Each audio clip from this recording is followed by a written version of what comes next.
everybody, I'm Bree the Plant Lady, and today we are at Chanticleer Gardens, and I have a super special guest with me today. Thank you so much. Introduce yourself to everyone. Yes, Greg Tepper. I'm the senior horticulturist at Laurel Hill Cemetery in Philadelphia, and we are so excited to be here today. We are all here as part of the Perennial Plant Association's annual symposium based in Lancaster, and tonight is our big soiree at Chanticleer, truly one of the most remarkable gardens in America. So without further hesitation, let's turn this camera around and show them.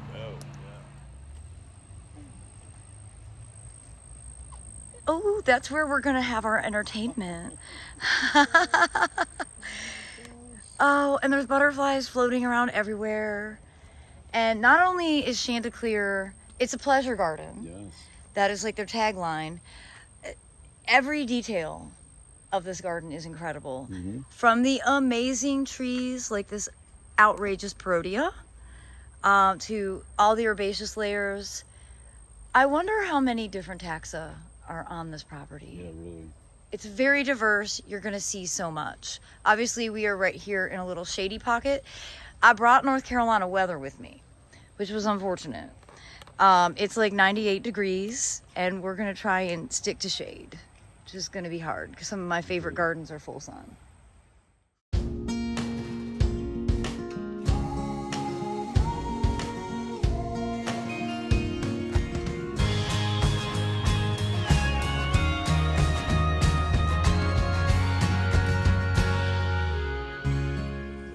Awesome containers.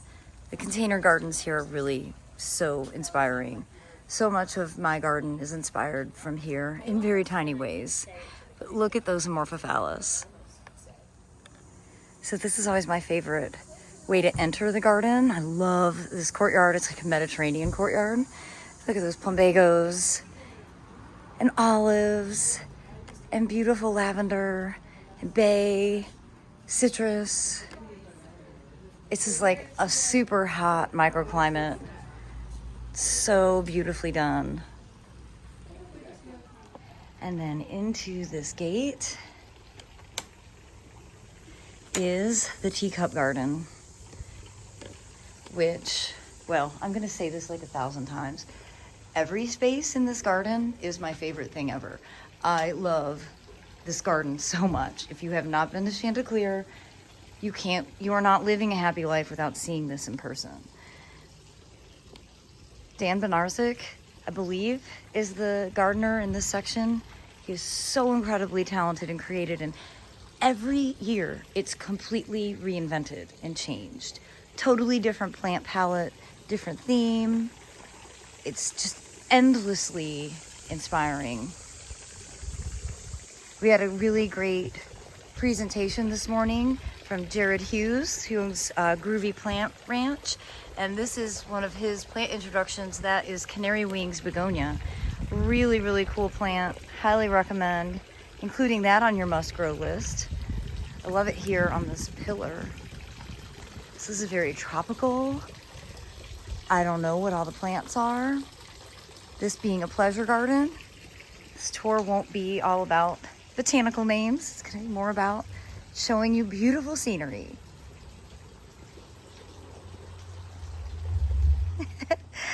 Everybody, this is Dan.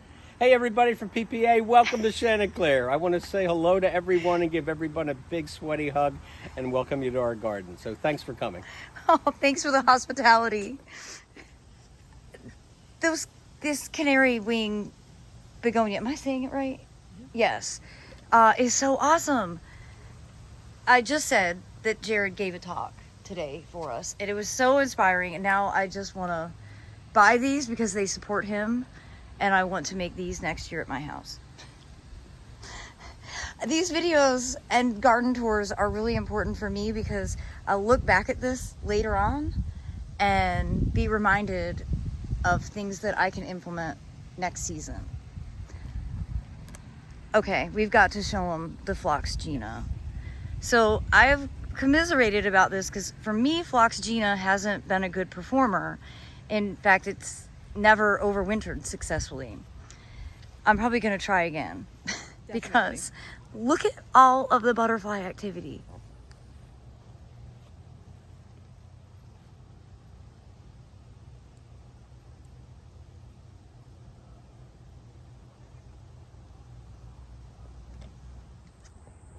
I think every staircase should have planted handrails. Oh, look at this view. And this is a garden that was... Look how tall it is. Oh my gosh, okay, let's get closer.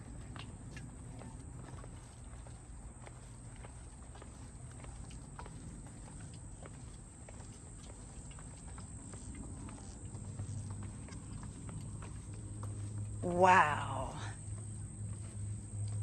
Okay, Greg, go stand under that so that we have some scale. Greg, how tall are you? So I'm 6'2". So look at this.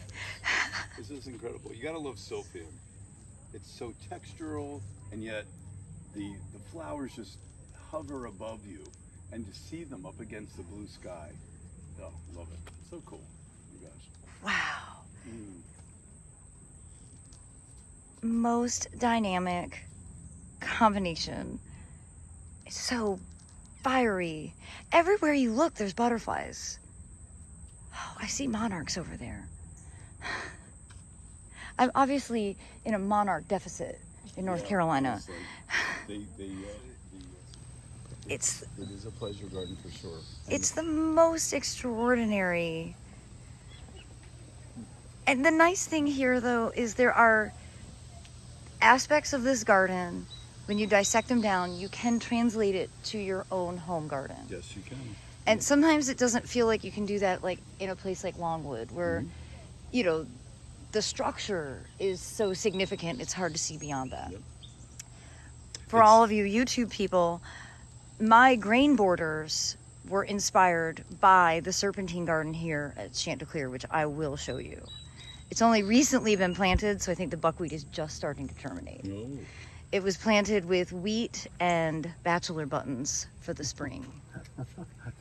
My name is Tom Smar. I'm the executive director at Jenkins Arboretum and Gardens. That's very close here to outside Philadelphia. I'm so excited to see you. I am excited to see you too. And we're in this lovely garden on this hot summer day for Philadelphia area. But it is, I'm really glad to see you too. And this is such a beautiful, colorful garden. So. You look like you're in the tropics because of the palm behind you. Oh yeah, palm behind. I know, I can't beat that, right? I love this sort of feel, and I love this sort of what they do here with the tropical annual sort of plants and the hardy sort of plants. I mean, this is all, not hardy for us in this region, but it's a lot of fun to see how they put these things together. I miss being in the tropics. I as a child lived in Hawaii. Oh my gosh. Dragged, as a child, you're dragged to the botanic gardens, but I remember walking around seeing these great colorful plants, and I know that seeped into me and made me become a horticulturist later in life, right? I think that's so much fun, but yeah, I just love how they play around with plants, common house plants along with unusual stuff. Wow, this is so cool. Oh my God, yeah. Here, we need to sit. I totally agree.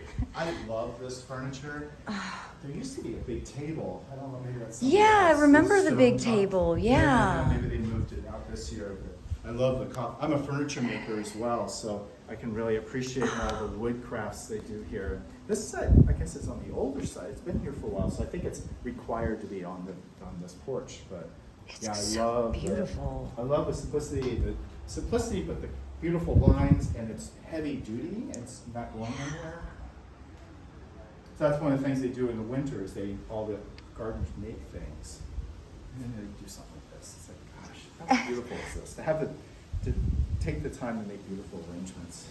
Everything they do here is like 4,000%. Totally agree. Yeah. Well, I think that really comes back to, the vision that Mr. Rosengarten had for what he wanted to see here, the vision and leadership of both Chris Woods and now Bill Thomas.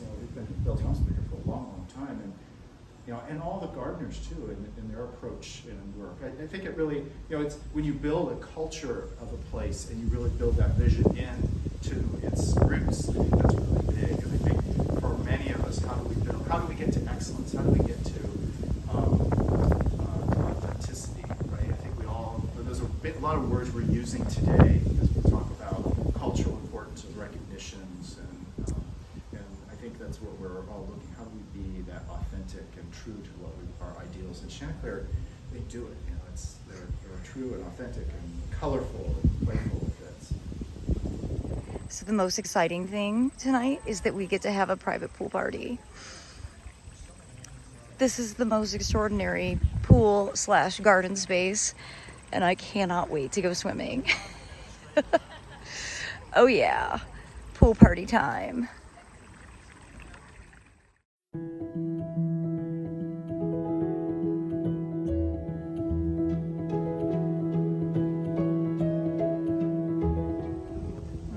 I understand this is the snowboarding hillside. So one of my former board members was the first person hired by Mr. Rosengarten to start horticulture here. Howard Holden's his name. And he comes here frequently to walk around and see everything. But he walks around, he tells you the stories of some of these trees when they were first planted and everything. But all their children, when they lived on site, and they still do it today, they all snowboard down this hill. This is the snowboarding hill.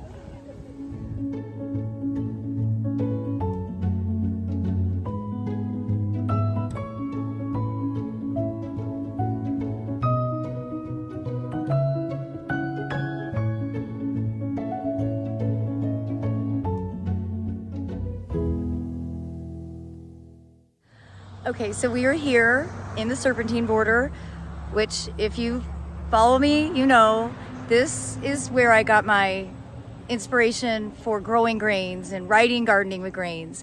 And they've just mowed down the spring installation, which was wheat and bachelor buttons. And last week they got buckwheat sown. And let me show you up close and personal, so you know how beautiful the buckwheat looks and how quickly it grows. So really, by the end of August, this will just be like a cloud of gorgeous white. And apologies for my coffee voice. I am still recovering from COVID, now over a month. So just like what I do, they've just mowed it down. You see the wheat stalks will decompose in place and their roots will decompose in place. All that organic matter is being added to the soil, and then they just direct seeded with buckwheat.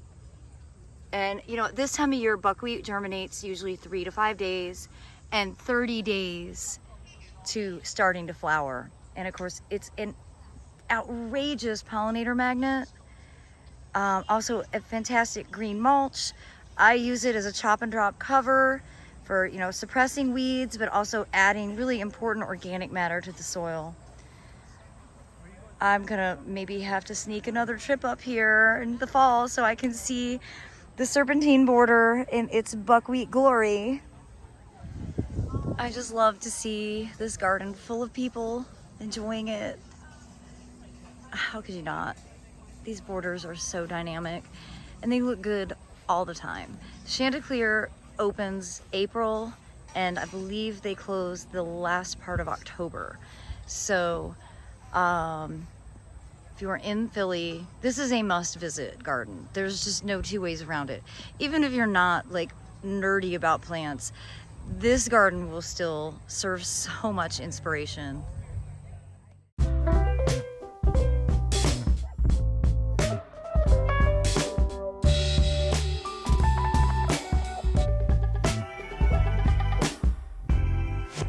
So Tom, look at this amazing plant. Do you know the story on it? Sadly, I don't know the story on it. I know there's a lot of unique plants in here, but look at that. It goes from this white to purple buds. There's a little critter on there with the same colors. And then it's like fireworks. It just bursts out with this purple. All right, we have to get the scoop. This is in a gravel garden.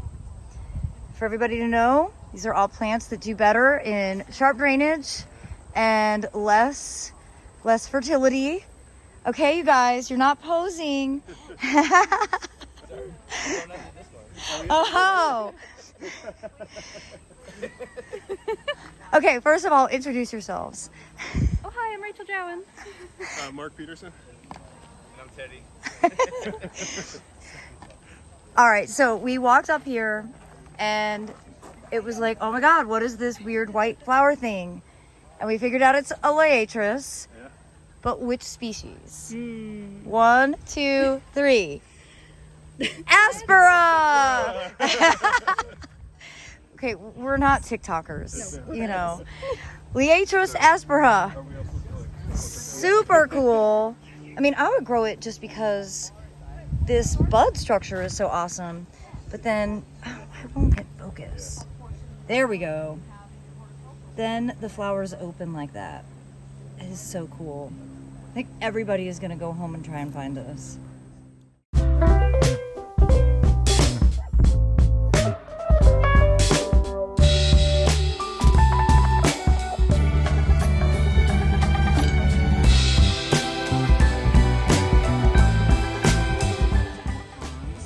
Made it to the cutting garden and the vegetable garden, two of my favorite places.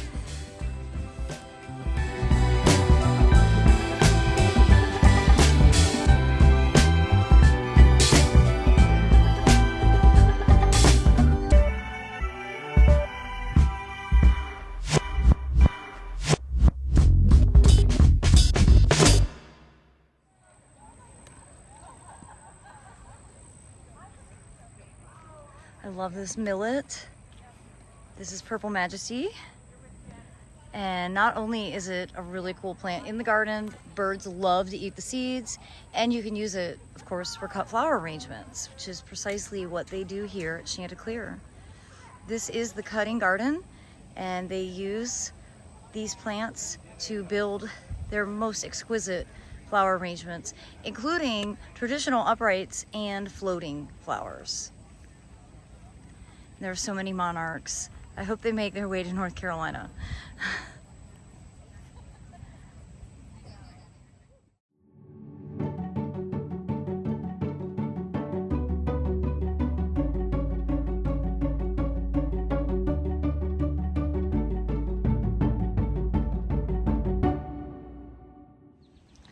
Into the veggie garden.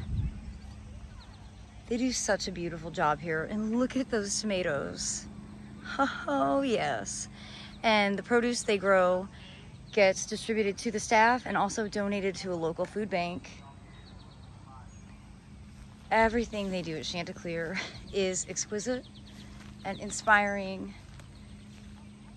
and I have never seen the garden look the same 2 times in a row.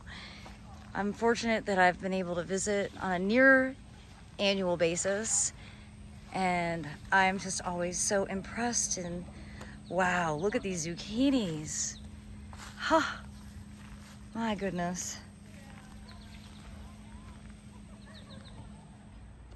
And I just had to show these little butternut squash. I think this is that new variety that's dwarf. I think, I might be wrong, but look at that. They're so cute. It's a perfect thing to grow along a fence line. So if you have animal problems, you know, you don't have to have a huge fence, and then you can plant the fence to be able to maximize your space. This planting is definitely something I'm taking for literal inspiration for the next door property.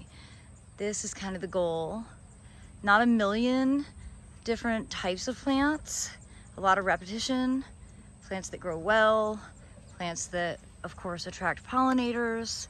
This again is Phlox Gina, and you know, now that I'm here in Pennsylvania, seeing it, I'm determined I'm gonna try it again, but I can always achieve this with Bright Eyes, which has definitely proven itself for my Central North Carolina Zone 7 climate.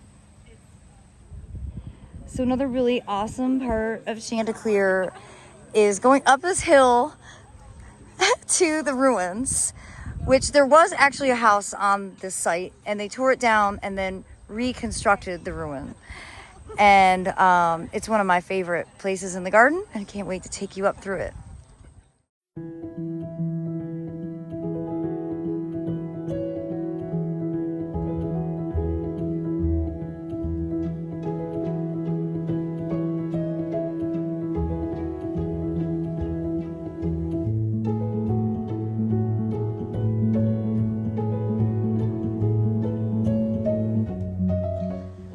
this water feature is one of my favorites. It's not running right now. It's a little disturbing. I love these faces drowning, sleeping in the water. A quiet nook surrounded by exquisite plantings. Every little window you look out gives you a different vignette. Really special place, and it's exceptional to be able to see it with so many special friends. Well, no surprise, my cell phone is probably going to die, so I'm going to do the outro now. I hope that you will be inspired to visit Chanticleer and really just planning a trip up here to Philly, to America's garden capital. Come over here and say hi to YouTube. Everybody, we're on Strauss Hello. Show. I don't know those people. Well, you're about to. Thanks for your exceptional work getting this meeting put together. Thank you. Awesome. There was a lot of people there. You guys had a great team, Yes, we did. and it was a great comeback after too many Yes, years of hiatus because of yes. germs. Absolutely. Well, thanks for watching, everybody. Take care.